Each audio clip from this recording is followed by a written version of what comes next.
Hello, I'm Colleen Gallagher, CEO at OnWrd UpWrd, and you're listening to the Association Insights podcast powered by OnWrd UpWrd, where each week we interview association leaders from across the country to hear how they're trying new things, taking big risks, and delivering value for their members. We'll explore the realities of what it means to work in and with associations and bring you the insights and inspiration you need to advance your career and make big changes at your association. Let's get started. Welcome back to the Association Insights podcast powered by OnWrd UpWrd. I'm your host, Colleen Gallagher, and today I'm really excited to welcome Candice Warltier, CEO and founding partner of CS Effect, a Chicago-based strategic communications agency that helps organizations drive change across healthcare, associations, nonprofits, and professional services. Candice joins us today to talk about a campaign that immediately caught my attention after it was recommended by a friend in the association community. Working alongside the American Association of Endodontists, her team developed a really creative influencer strategy to combat social media and misinformation, bringing in trusted voices from the outside the specialty to really just help educate the public in a very credible and authentic way. So today we're going to dive into how associations can think differently about influencer marketing, what it takes to build campaigns that educate rather than promote, and how organizations can leverage trusted third-party voices to reach entirely new audiences. So Candice, welcome to the podcast today. I'm so excited for our conversation. Thank you. Thank you for having me here. Absolutely. So to kick us off, I'd love for you to tell us a bit more about your work with AAE and what you're trying to accomplish, the challenges that really brought you to this influencer campaign. We've partnered with the AAE for a number of years on communication strategies that build awareness of important issues like saving your natural teeth, elevating the profession, endodontists. They are the dental specialists who are doing the root canal treatment. And in the beginning, that work focused mainly on earned media outreach.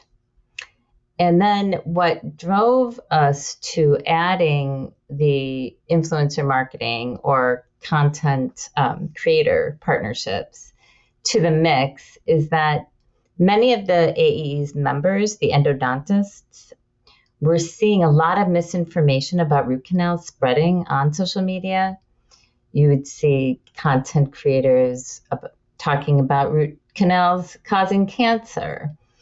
And after a number of months went by and more members were seeing the misinformation, they began to demand action. They went directly to the AE leadership team and said, we need to do something about this.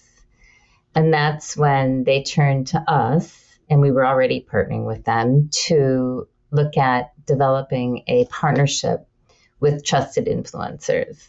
Yeah, I love your framing around the content creator rather than just influencer marketing. I think sometimes people don't always look at that both ways and think of exactly what that is, and that this was membership driven. I mean, this came from the members, and I think that that's really important. Yes, I think so too. Well, as you know, for many associations, they will have members who are actively engaged on social media and others who aren't. Increasingly, they are because, as the new generations come up, that's, for the most part, that is how they are getting their information. And AAE was ahead of many associations in that they saw this happening and they took action right away. I love that. And one of the things that really fascinated me was you didn't just partner with endodontists. So you intentionally recruited physicians from completely different specialties to help tell the story. So I'm really curious how that idea came about and why it really helped with the campaign's credibility. Yes. We trusted with voices. We wanted to reach out to content creators or influencers that were trustworthy medical professionals.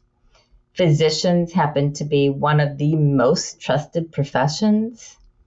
And then we looked at those who are working with not only children, but also who may better understand the need for a root canal, like emergency physicians, because they're often seeing people who are coming directly to the ER with dental trauma. And And in addition to that mix, we also looked at health educators. And there are some trustworthy medical professionals who are out there using science-based information to educate people. Yeah, it's so funny how you have to think that bigger picture and how you can really drive trust by finding the right person that might not be always who you expect. Yes. And I think that is increasingly becoming an issue, right? Trust is so important, and aligning yourself with content creators, brands that are trustworthy is very important to an organization's reputation. Let's build on that, because I do think influencer marketing, content creators, however you want to think about it, it can make associations nervous. I mean, it's unfamiliar. In their eyes, it might be risky because they don't understand it or haven't seen many examples of it working yet. How did you go about identifying, vetting, and then ultimately selecting the creators that you worked with and that were a good fit? Yes. So first we looked at ultimately we looked at our goals, right? And we wanted to combat misinformation that was spreading about root canals. And some of that was actually being done by medical professionals, by dentists, by physicians. So it was important that we identify those who were trustworthy. And how we went about doing that is after we created a list of those who were highly engaged on social media, who had who had an engaged audience. So they weren't just a lot of likes, following, right? They actually, we looked at their conversations to make sure that they were real conversations. We also, so the process of vetting is very important, and we look for many different things, but it's actually probably one of the most important parts of the process in terms of looking at influencers is vetting them. And we look at the audience engagement. We look at the brand alignment, right? Are they aligned with, in this case, the AAE's brand, its vision, its mission? And then we look at the audience relevance. Are we reaching the people that we want to reach? And we dig deep. We look at, we don't just look at the recent posts, but we look deep. We run into a number of times where we decided not to work with an influencer because, they had posted something that just wasn't aligned with our client's brand. And so that is a process that is well worth the time, right? Because partnering with an influencer, the wrong influencer, can really damage an organization's brand and reputation. Yeah. Well, and the internet is forever. So people will go back and find those posts from 2 years ago from someone and what they said. So you can't just do a surface level. Yeah, they look good. Yes, exactly. And we partnered for the first campaign, we partnered with 4 different influencers. One was Dr. Joel. He's a medical myth buster. There was Dr. Goodcoff, who's an emergency physician. And then we partnered with 2 pediatricians. Oh my gosh, I love that. That's really fantastic. And when we're talking about these campaigns, there's obviously a big difference between paying someone to promote a product or partnering with someone to educate the public on an important issue like this. So how do you make that content feel authentic and really educational and useful, but not promotional?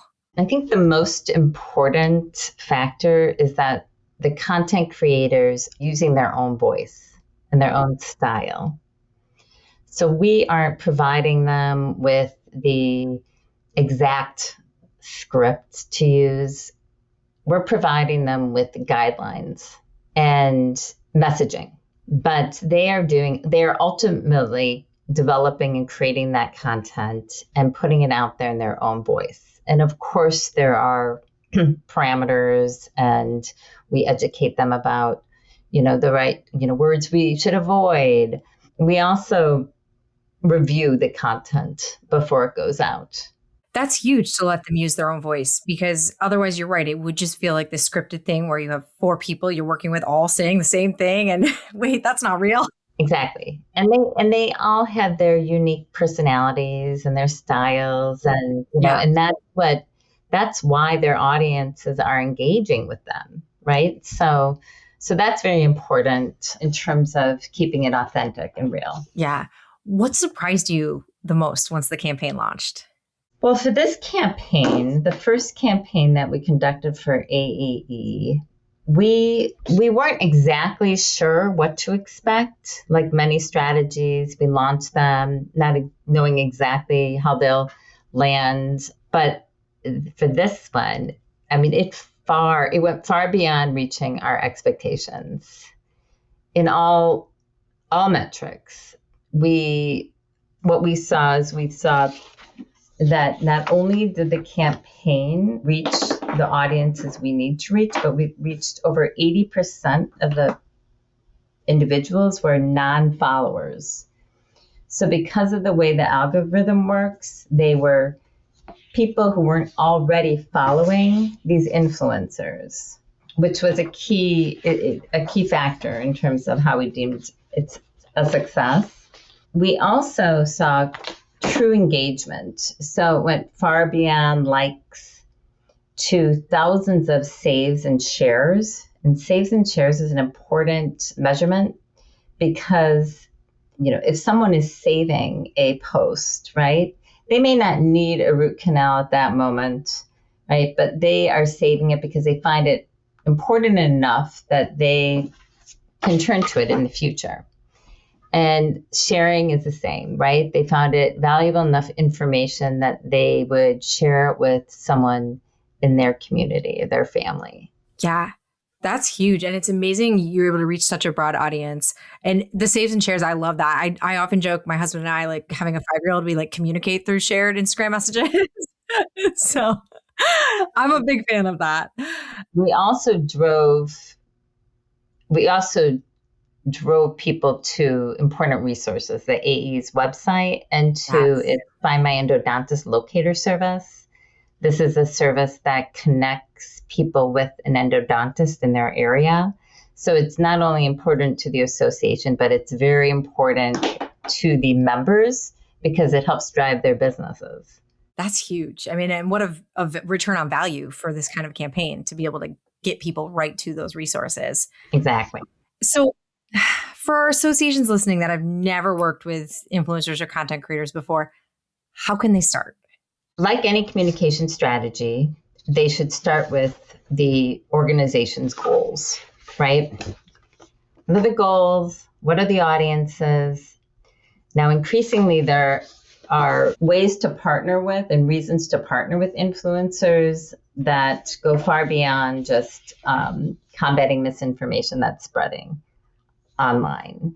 We are seeing associations that are moving in this direction because they want to reach the next generation.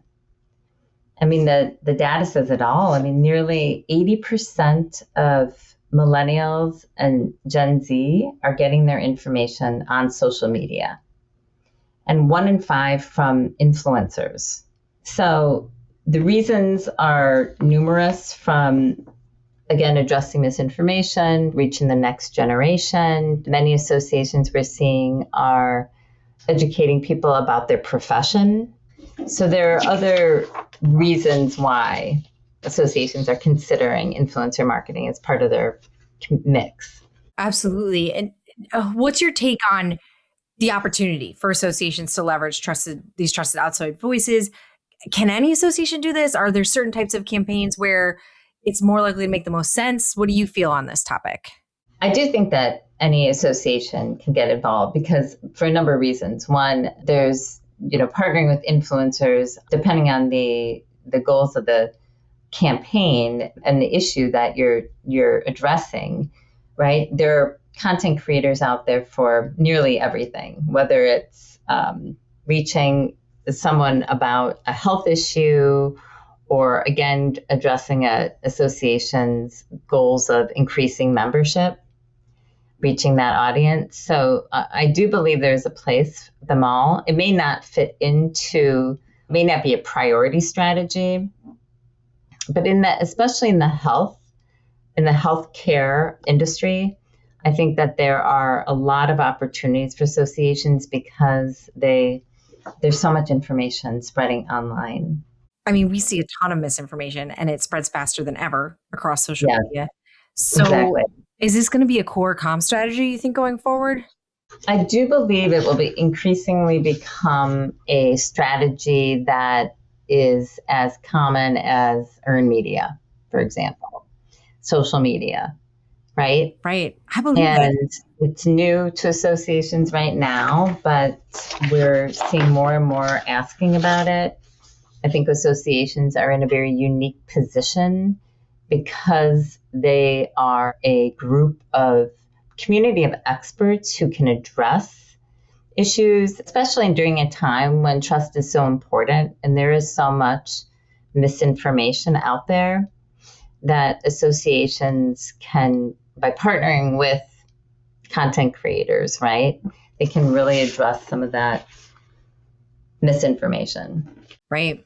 Well, crystal ball time. Where do you see influencer marketing really evolving over the next few years? Where should association communicators be thinking if they want to build programs that are going to be effective, not just today, but tomorrow too? It's not going away. I mean, people, more and more people are getting information on social, and that's only going to continue. So associations are going to have to look at participating in that in some way if they want to reach, people where they're at. I do believe that there will be more and more content creators out there, and not necessarily those who are trustworthy, right? So the importance of partnering with in that list and the vetting process is going to be increasingly important. I mean, I'm sure you see it all the time, right? And you hear about, this influencer, then that influencer, and, everyone, so many people are calling themselves an influencer. I also think we'll see more and more associations look internally for influencers, right? For their members who are engaged on social media and can be that brand ambassador, if you will. We're already working with associations on developing formalized brand ambassador initiatives. And again, these are members who are engaged on social media already. They have a voice that's being heard, and their association can identify and work with these members to kind of build on that and develop more of a formalized campaign with their members. They're internal influencers, if you will. Yeah, no, we're huge proponents of that. I think it's so smart. And your members are your best assets. And this is another amazing way to let them help you and leverage their voice. So I think this is definitely the future for sure. Right. And by formalizing it or providing them with some training and with the content in some cases, right, it can just make it easier on them. Yeah, for sure. Well, this has been so interesting and fascinating. I cannot wait to see where the world of content creators and associations goes. I think it's like you said, only going up from here. So very cool stuff. I appreciate all that you had to share. Before we let you go, though, we like to wrap up every podcast with some just for fun questions, a little lightning round style, so our audience can get to know you. So I'll kick off with, what's one small thing that brings you joy lately? Sailing. I love sailing. That sounds glorious. All right. What are you currently obsessed with it? Be it a book, a show, a hobby, or idea? What's your obsession? There's an Apple TV show called Bad Sisters, and I love the Irish humor. It's on my list. I've heard it's so good. That's awesome. Okay. What's your ideal comfort food? Ice cream. Yes. And finally, a travel moment that still makes you smile when you think about it. Yes, it was some time ago, but it was going to visit a friend who was working in South Africa and seeing the great whites, going on a safari. It had to be one of the most memorable vacations. Oh my gosh, that sounds amazing. Wow. Awesome. Well, Candice, thank you again for joining us on the Association Insights podcast. This was a lot of fun. Well, thank you for having me. And that's a wrap for today's episode.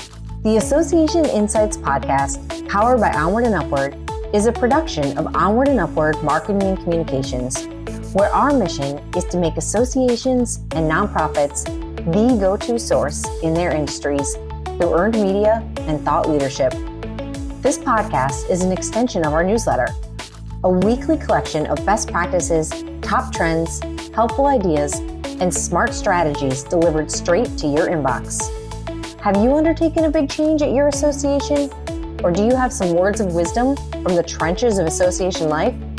Well, we want to hear from you, and so do our listeners. Drop us a note at info@onwardupwrd.com.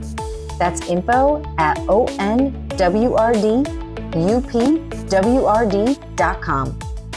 Be sure to subscribe, give us a 5-star review, and share with your friends and colleagues. We're available anywhere podcasts are found. Come back next week for more association inspiration and insights. Thanks for tuning in.